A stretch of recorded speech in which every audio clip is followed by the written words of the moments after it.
The level of cooperation is really quite strong and growing. Since I have been responsible for defense cooperation for Armenia, we've expanded the number of events, and we've begun to focus on more strategic and long-term objectives in terms of building Armenia's defense cooperation capacity. We've increased the number of events and exercises that Armenia participates in. We're looking at Armenia has expanded its contributions to international security efforts, including most recently to ISAF, to the forces in Afghanistan. And very soon we'll be having discussions in Washington on our plans for the next year, how we can further, the United States, can further support Armenia's strategic defense review, which the government recently finished. So I think that we have a good foundation already of cooperation, and as we're moving forward, the opportunities are growing, and we really welcome that. Mm-hmm. Armenia and the United States also cooperate within international different frameworks, such as NATO. Mm-hmm. And how effective is that cooperation, considering that Armenia also is a member of Collective Security Treaty Organization? We think it's very effective. Armenia has been an active participant in PFP programs, and I mentioned some of the exercises I mentioned are actually not bilateral, they're multilateral exercises. So Armenia has committed to its partnership programs, and of course we're always looking for more, but we're really very happy to support the programs that Armenia has chosen to invest in. It's really helpful. There isn't necessarily a trade-off. Armenia has relationships with a number of countries, and we don't see that as any kind of obstacle to working with us bilaterally or working within NATO. The United States is in cooperation with all three countries in South Caucasus. Mm-hmm. And in your opinion, how effective do you think that cooperation, taking into consideration that there are many conflicts and different interests in this region? Sure. I mean, we cannot, ignore the fact that Nagorno-Karabakh is a major issue for Armenia and Azerbaijan, and creates certain difficulties, very significant difficulties in their relationship.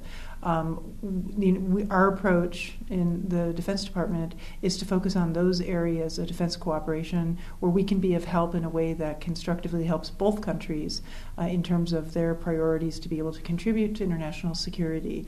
We do not have any role in the Defense Department in anything related to the Nagorno-Karabakh conflict at all, but that still leaves many areas for us to be able to work on supporting Armenia's defense modernization, its professionalization, and, as I mentioned, the contribution to international operations. And we have a similar approach in our bilateral relationship with Azerbaijan. We support the internal reforms and modernization and areas of security cooperation that are related to contributions to international peacekeeping and international missions, and broader contributions to things like counterterrorism and regional security issues such as that. Mm-hmm. How do you see the future of Armenia-U.S. collaboration in defense and security area? What are the particular directions in which this cooperation should be developed? I mean, the first important point in answer to your question is the areas that they should be developed are those areas that are supported by the Armenian leadership. Mm-hmm. Whenever we talk with our partner countries, and Armenia is no exception, what we want to do is we want to support the constructive approach of the political leadership, and so we ask our partners first what their priorities are. But in terms of where we see the opportunities, I would say that we see the opportunities in terms of helping Armenia to continue to transition its officer corps and to improve its educational opportunities for its officer corps. We welcome Armenian officers to American military programs every year. And the other area that we've talked with the ministry about is the developing of a non-commissioned officer corps, which is a characteristic, NCO corps is a characteristic of European militaries. It's kind of a modern, it's an element of how modern militaries organize themselves. And so we've had some conversations and are looking at ways to support the Armenian Armed Forces' growing capacity and growing cadre of NCOs.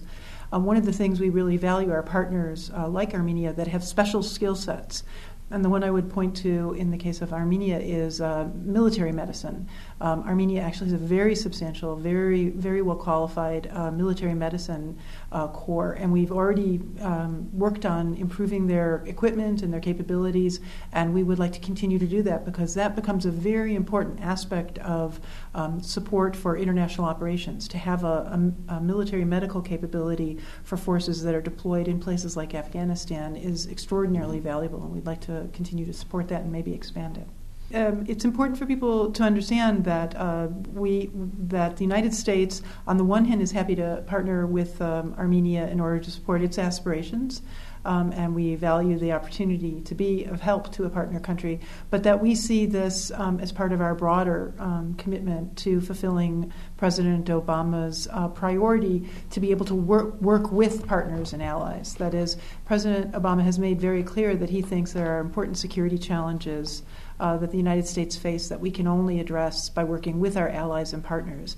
And so being able to have a solid foundation of working with partners like Armenia will help us to fulfill President Obama's his goal of making the United States able to work better with our partners and allies. And we're very grateful to the Ministry of Defense here for working with us on that. Dr. Wallander, thank you very much for the interview. Thank you.